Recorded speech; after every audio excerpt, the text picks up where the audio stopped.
দেশ জুড়ে তীব্র গরমে হাঁসফাঁস অবস্থা। রাজধানী ঢাকাসহ দেশের ৪১ জেলার ওপর দিয়ে বর্তমানে মৃদু থেকে মাঝারি ধরনের তাপপ্রবাহ বয়ে যাচ্ছে। তবে স্বস্তির খবর হচ্ছে, আগামী কয়েকদিনের মধ্যেই দেশের আবহাওয়ায় বড় পরিবর্তনের আভাস দিয়েছে আবহাওয়া অধিদপ্তর। আবহাওয়া অফিস জানিয়েছে, আজ বৃহস্পতিবার দেশের বিভিন্ন অঞ্চলে বৃষ্টি ও বজ্রবৃষ্টির সম্ভাবনা রয়েছে। বিশেষ করে রংপুর, ঢাকা, ময়মনসিংহ ও সিলেট বিভাগের কিছু এলাকায় দমকা হাওয়া ও বজ্রপাত সহ বৃষ্টির দেখা মিলতে পারে। কোথাও কোথাও মাঝারি ধরনের ভারী বর্ষণেরও সম্ভাবনা রয়েছে। তবে বৃষ্টির এই প্রবণতা সত্ত্বেও তাপপ্রবাহ পুরোপুরি কাটছে না। দেশের অনেক এলাকায় গরমের দাপট এখনও অব্যাহত রয়েছে। বর্তমানে ঢাকা, নারায়ণগঞ্জ, টাঙ্গাইল, ফরিদপুর, মাদারীপুর, গোপালগঞ্জ, মানিকগঞ্জ, ময়মনসিংহ, চাঁদপুর, নোয়াখালী, ব্রাহ্মণবাড়িয়া, লক্ষ্মীপুর, বরিশাল, পটুয়াখালী ও ভোলাসহ রংপুর, রাজশাহী এবং খুলনা বিভাগের বিস্তীর্ণ অঞ্চল তাপপ্রবাহের কবলে রয়েছে। আবহাওয়া অধিদপ্তর বলছে, আজ দিনের তাপমাত্রা সামান্য কমতে পারে, তবে রাতের তাপমাত্রা প্রায় অপরিবর্তিত থাকবে। এদিকে আগামী ৭২ ঘন্টার মধ্যে দক্ষিণ পশ্চিম মৌসুমী বায়ু টেকনাফ উপকূল পর্যন্ত অগ্রসর হওয়ার সম্ভাবনা রয়েছে। এর প্রভাবে দেশের বিভিন্ন অঞ্চলের বৃষ্টিপাতের পরিমাণ ধীরে ধীরে বাড়তে পারে।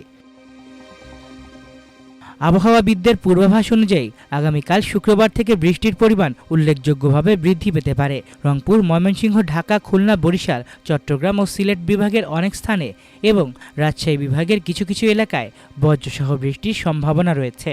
একই সঙ্গে দেশের বিভিন্ন স্থানে মাঝারি থেকে ভারী বর্ষণ হতে পারে। এতে তাপমাত্রা কিছুটা কমে গরমের তীব্রতা হ্রাস পাওয়ার সম্ভাবনা রয়েছে। শুধু শুক্রবারই নয়, শনিবার ও রোববার দেশের প্রায় সব বিভাগেই বৃষ্টিপাতের প্রবণতা আরও বাড়তে পারে। দমকা হাওয়াসহ বজ্রবৃষ্টি এবং কোথাও কোথাও ভারী বর্ষণের সম্ভাবনার কথা জানিয়েছে আবহাওয়া অধিদপ্তর। আগামী ৫ দিন আরও দেশের বৃষ্টিপাতের এই ধারা অব্যাহত থাকতে পারে বলে পূর্বাভাসে উল্লেখ করা হয়েছে। অর্থাৎ আজও দেশের বিভিন্ন অঞ্চলে গরম ও তাপপ্রবাহের প্রভাব থাকলেও আগামী কয়েকদিনের মধ্যে বৃষ্টি বাড়ার সম্ভাবনা রয়েছে।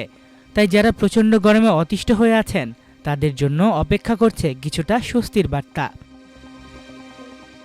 আবহাওয়া বিশেষজ্ঞরা বলছেন, জুন মাসের শুরুতে এমন তাপপ্রবাহ ও বিচ্ছিন্ন বৃষ্টির পরিস্থিতি অস্বাভাবিক নয়।